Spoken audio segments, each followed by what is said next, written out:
Hello, my loves, and welcome back. So, I wanted to ask you if you carry with you the pain of the past.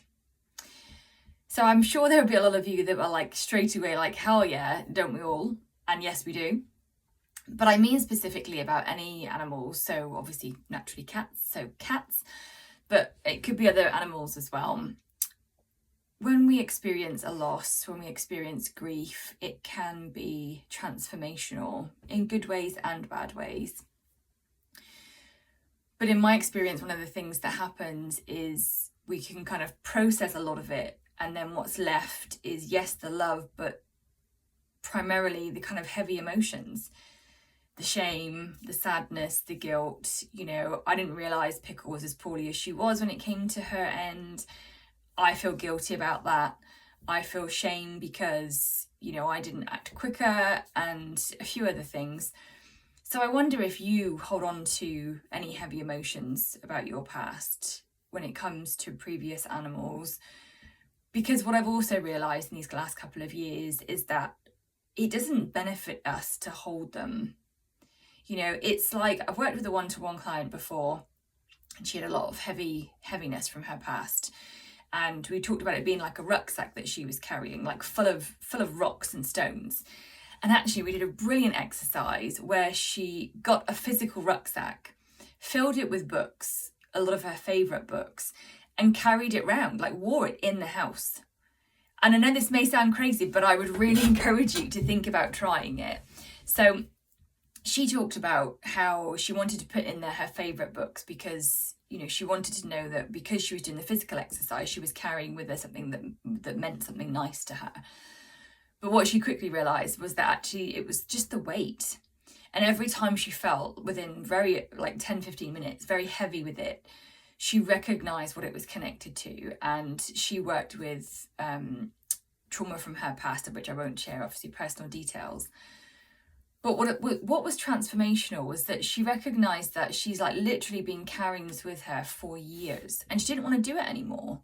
So what she did is she took out one book and she would journal on top of that book. So she would use her journal sat on top in the diary, sat on top of the book. So she'd have something nice there, but she was doing the work with it. And when she was journaling, she was asking herself like why it was heavy, why she was holding on to it so much, why she was carrying it with her.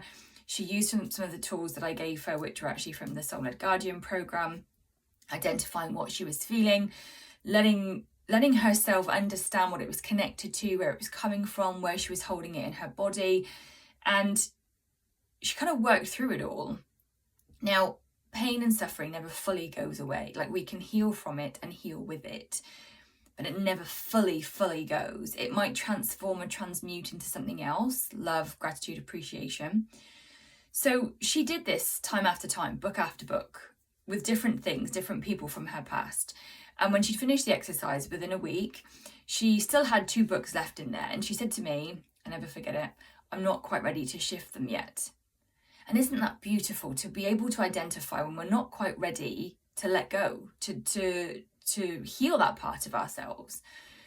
So I wanted to share this with you because there are some weird and wonderful ways out there that you can heal and you don't have to carry with you all of the heaviness from the pain that came before. I know that it's really helped my relationship with my boys, Leo and baby Max, to work with the energy that I've connected with Pickle, the cat that passed away, the one that I've had had guilt and shame about.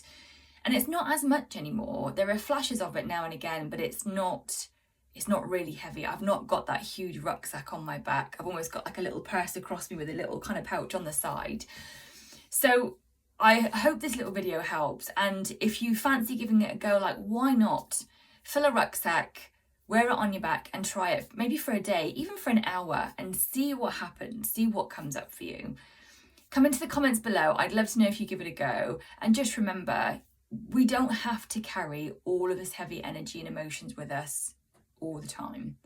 The cats that we have now, the animals that we have now, want to meet us in love. And when we meet them with shame and guilt and sadness from what came before, it can hinder the relationship. So find a little bit of grace for yourself, shift a little bit of energy and go and wear your rucksack.